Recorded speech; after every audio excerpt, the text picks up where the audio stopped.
10-80-10 rule. ബിസിനസ്സിന് 3 പാർട്ടുണ്ട്. ഒന്ന് ideation, ഒരു കാര്യം ചെയ്യുന്നതിന് വേണ്ടിയിട്ടുള്ള ഐഡിയേഷൻ, ഐഡിയ കൊണ്ടുവരിക. 2 ഈ ഐഡിയയുടെ എക്സിക്യൂഷൻ. 2 ഈ കാര്യം നടപ്പാക്കുമ്പോൾ ഈ ആശയം, ആ വിഷൻ അനുസരിച്ച് തന്നെയാണ് ഇത് നടപ്പാക്കുന്നത് എന്ന് ഉറപ്പുവരുത്തുന്ന ഇൻ്റഗ്രേഷൻ. 3 കാര്യങ്ങൾ. 1 ഐഡിയേഷൻ, 2 എക്സിക്യൂഷൻ, 3 ഇൻ്റഗ്രേഷൻ. ഷാജാൻ സാറേ, ആസ് എ വിഷണറി സാറിൻ്റെതാണ് ഐഡിയ. അറ്റ്ലസ് കിച്ചൺ എന്ന ആശയം ഷാജഹാൻ സാറിൻ്റെയാണ്. ഇനി 80% എക്സിക്യൂഷനാണ്. ഈ 80% ചെയ്യേണ്ടത് നമ്മുടെ ടീമാണ്.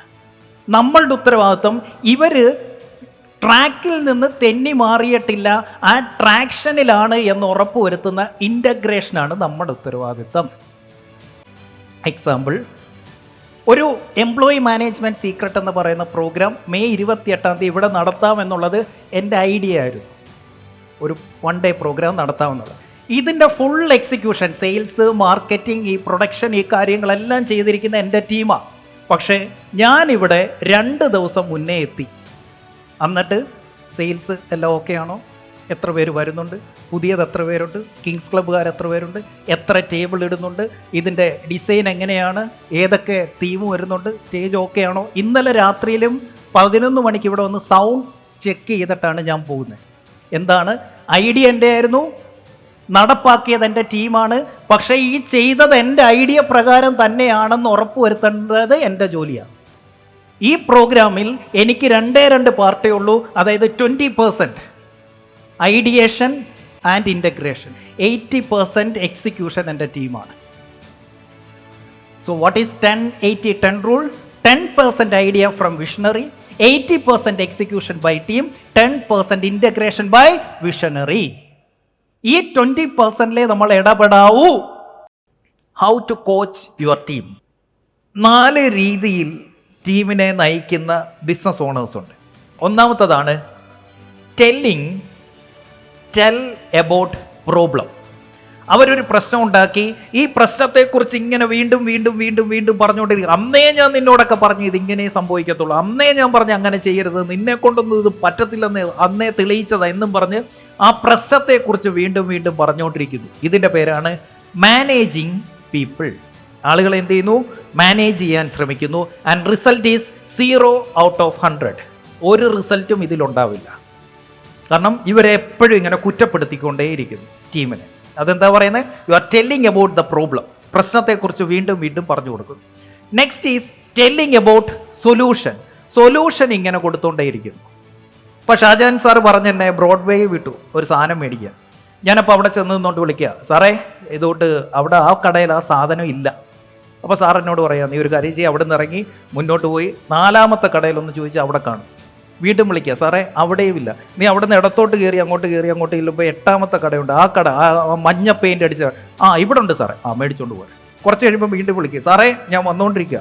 പിന്നെ അല്ല, വരുന്ന വഴി എനിക്കൊന്ന് മൂത്രം ഒഴിക്കണമായിരുന്നു. നീ ഇപ്പം എവിടെ എത്തി? അത് ഇന്ന ജംഗ്ഷൻ. അവിടെ നിന്ന് മുന്നോട്ട് വന്നേ. വന്നു. ലെഫ്റ്റിലൊരു പമ്പ് കണ്ടു. അതോട്ട് കയറി അതിൻ്റെ പുറയിലോട്ട് നടന്നു വന്നേ. അവിടെ ടോയ്ലറ്റ് എന്ന് എഴുതി വെച്ചേക്കുന്ന കണ്ടു. അതോട്ട് കയറ്.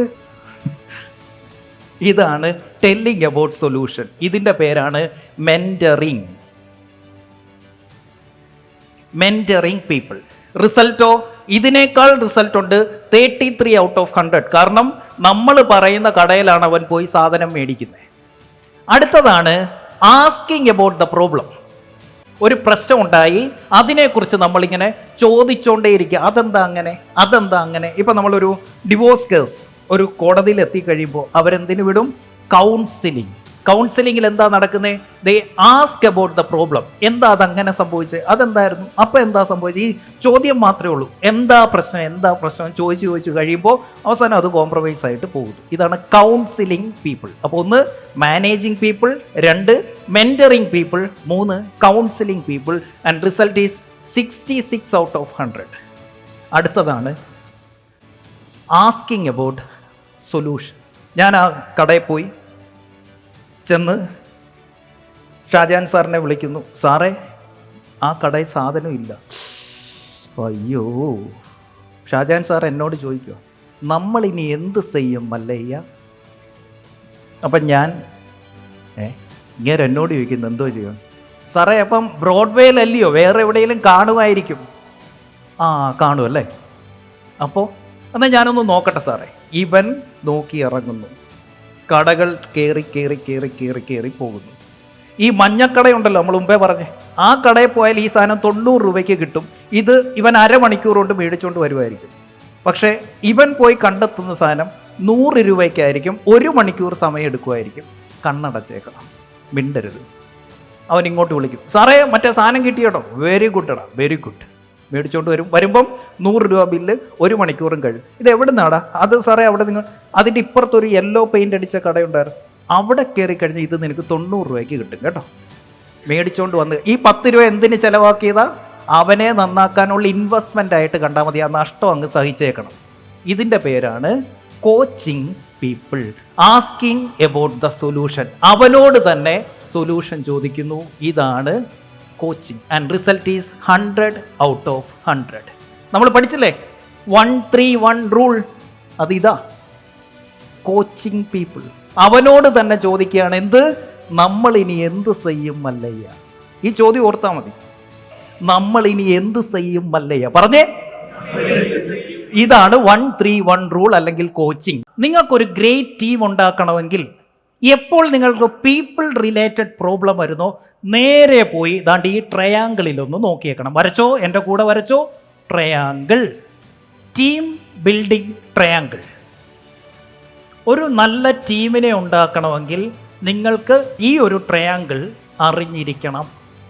നിങ്ങൾക്ക് എപ്പോൾ ടീമിലൊരു പ്രശ്നം ഉണ്ടാകുന്നു, ഈ ട്രയാങ്കിളിൽ പോയിട്ട് നോക്കുക, എന്നിട്ട് മനസ്സിലാക്കുക എന്താണ് നിങ്ങളുടെ പ്രശ്നം. ഒന്നാമത്തതാണ് ഇപ്പം നമ്മൾ പഠിച്ച നൈസ് അനാലിസിസ്. എന്തറിയണം? നമ്മുടെ ഓരോ ടീമിൻ്റെയും നൈസ് നമുക്കറിയാൻ പറ്റണം. Need, interest, concern and expectation. 2, 6 basic human needs. അതിവിടാണ് എഴുതേണ്ടത്. 6 ബേസിക് ഹ്യൂമൻ നീഡ്സ്. ഇത് ബേസ് ചെയ്തായിരിക്കണം നമ്മുടെ ടീമിനെ സെറ്റ് ചെയ്യുന്നത്. 1 നൈസ് നോക്കണം, 2 6 ബേസിക് ഹ്യൂമൻ നീഡ്സ്. 3 ഇപ്പം നമ്മൾ പഠിച്ചു, റിയാക്ടിങ് ആൻഡ് റെസ്പോണ്ടിങ് ചെയ്യുന്ന റെസ്പോൺസിബിൾ ആയിട്ടുള്ള ഒരു ലീഡർ ആയിരിക്കണം നമ്മൾ. സോ ലീഡർഷിപ്പ്, റെസ്പോണ്ട് ചെയ്യുന്ന ഒരു ലീഡർഷിപ്പ് ആയിരിക്കണം നമ്മളുടേത്. നമ്മൾ മാത്രമല്ല, നമ്മളുടെ കൂടെ നിൽക്കുന്ന ടോപ്പ് ലെവൽ ലീഡേഴ്സ് എല്ലാം റെസ്പോണ്ട് ചെയ്യുന്നവരായിരിക്കണം എന്ന് ഉറപ്പുവരുത്തണം. അപ്പോൾ ഒരു പ്രശ്നം ഉണ്ടാകുമ്പോൾ നമ്മൾ നോക്കും, ഇത് നൈസിലാണോ പ്രശ്നം, ഇത് ബേസിക് നീഡ്സ് മീറ്റ് ചെയ്യാത്തതാണോ പ്രശ്നം, അതല്ലെങ്കിൽ ഇത് റെസ്പോണ്ട് ചെയ്തതിലും റിയാക്ട് ചെയ്തതിലുമാണോ പ്രശ്നം, ലീഡർഷിപ്പ് ആണോ പ്രശ്നം. അടുത്തത്, ഒരു ഗ്രേറ്റ് ടീമിനെ ബിൽഡ് ചെയ്യണമെങ്കിൽ you need a strong compelling vision. You should have a strong vision. Next, culture. ഒരു കോമൺ കൾച്ചർ ഉണ്ടാക്കിയെടുക്കാൻ പറ്റണം. ഫോർ ദാറ്റ് വിഷൻ വേണം, കൾച്ചർ വേണം. Then comes you need coaching in your organisation. Coaching. അതുകൊണ്ടാണ് ഞാൻ എപ്പോഴും പറയുന്നത്, an entrepreneur should be a trainer by himself. നിങ്ങളുടെ സ്ഥാപനത്തിലെ നിങ്ങളുടെ ജീവനക്കാരനെ ട്രെയിൻ ചെയ്യുന്ന ട്രെയിനർ നിങ്ങളായിരിക്കണം. പുറത്തുനിന്ന് വരുന്ന ആൾക്കും അവിടെ ഒന്നും ചെയ്യാൻ പറ്റില്ല. An entrepreneur should be a trainer by himself. കാരണം coaching is part of your team building. Next comes compensation. Compensation. Next is system. Systems.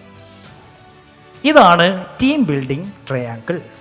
എപ്പോൾ നമ്മുടെ ബിസിനസ്സിൽ ഒരു പ്രശ്നം ഉണ്ടാകുന്നുവോ, എപ്പോൾ നമ്മുടെ ബിസിനസ്സിന് ഒരു പ്രതിസന്ധി ഉണ്ടാകുന്നുവോ, എപ്പോൾ നമ്മുടെ ടീമിനെ നമുക്ക് കൃത്യമായിട്ട് നയിക്കാൻ പറ്റുന്നില്ലയോ, ടീമിൻ്റെ അകത്തൊരു എവിടെങ്കിലും ഒരു ബ്ലോക്ക് വരുന്നോ, ഈ ട്രയാങ്കിൾ എടുക്കുക, അതിലേക്ക് നോക്കുക. ഇതിലെവിടെയാണ് എനിക്ക് തെറ്റിയത്, എനിക്ക് എൻ്റെ ടീമിൻ്റെ നൈസ് മനസ്സിലാക്കാൻ പറ്റിയില്ലേ. ഒരു വ്യക്തിയായിട്ടായിരിക്കും ഒരു പ്രശ്നം, ഒരു കസ്റ്റമറുമായിട്ടായിരിക്കും പ്രശ്നം. He's also A human. അപ്പോൾ അവിടെ നോക്കണം, ആ എംപ്ലോയി ആയിട്ട് എന്താ പ്രശ്നം, അവൻ്റെ നൈസ് ഞാൻ അറിഞ്ഞില്ലേ, അതോ അവൻ്റെ ബേസിക് നീഡ്സ് ആയിരുന്നു, അതോ ഞാൻ റെസ്പോണ്ട് ചെയ്യേണ്ടടുത്ത് റിയാക്ട് ചെയ്തതായിരുന്നോ പ്രശ്നം, അതോ ഇനി എനിക്കൊരു സ്ട്രോങ് വിഷൻ ഇല്ലാത്തത് കൊണ്ടാണോ പാട്രിയോട്ട്സ് എൻ്റെ കൂടെ വരാത്ത മറ്റ് 2 പേരും ഉണ്ട്, ഇവരില്ല. Reason, you don't have a vision, a strong compelling vision. ഈ ട്രയാങ്കിളിൽ നോക്കി അറിയാം എന്തുകൊണ്ട് പാട്രിയോട്ട്സ് കൂടെ വരുന്നില്ല. ഇനി അതല്ല, ഇവിടെ ഒരു കൾച്ചർ ഇല്ലാത്തത് കൊണ്ടാണോ, ഇനി എൻ്റെ ടീമിനെ കൃത്യമായി കോച്ച് ചെയ്യാത്തതാണോ പ്രശ്നം? ട്രെയിനിങ് കൊടുക്കാൻ പറ്റാത്തതാണോ പ്രശ്നം? ആ മെൻറ്ററിങ് ആണോ തെറ്റിപ്പോയത്? അതല്ല കോമ്പൻസേഷനിലാണോ തെറ്റിയത്? അവരുടെ എക്സ്പെക്റ്റേഷൻ അനുസരിച്ച് ആ സെർട്ടനിറ്റി, അഷുറൻസ് കൊടുക്കാൻ എനിക്ക് പറ്റുന്നില്ലേ? റെയിനി ഡേ ഫണ്ടായിരുന്നോ? അത് വേണമായിരുന്നു, അത് ഞാൻ സെറ്റ് ചെയ്തില്ല, ഞാൻ കൊടുത്തില്ല. അല്ലെങ്കിൽ ഞാൻ കൊടുത്തു, അത് 10 പേരോട് പറഞ്ഞാൽ ഞാൻ കൊടുത്തു, അത് ചെയ്യാൻ പാടില്ലായിരുന്നു. അതുകൊണ്ട് അവർ വിട്ടുപോയത്, അല്ലെങ്കിൽ അതുകൊണ്ടാണ് അവർ ഡീമോട്ടിവേറ്റഡ് ആയത്, അതുകൊണ്ടാണ് ഇപ്പോൾ അവർ പെർഫോം ചെയ്യാത്തത്. ഇനി അതല്ല, സിസ്റ്റം ഡു ഓവേഴ്സ് കൂടിക്കൂടി വരുന്നു. ഒരേ കാര്യം ഞാൻ വീണ്ടും വീണ്ടും ചെയ്യേണ്ടി വരുന്നു, ഞാനായാലും എൻ്റെ സ്റ്റാഫായാലും. കാരണം സിസ്റ്റം ഇല്ലാത്തത്, അതാണോ എൻ്റെ പ്രശ്നം? സോ നിങ്ങളുടെ ബിസിനസ്സിലെ ടീം റിലേറ്റഡ് എന്ത് പ്രോബ്ലം ആയിക്കോട്ടെ, just look at team building triangle.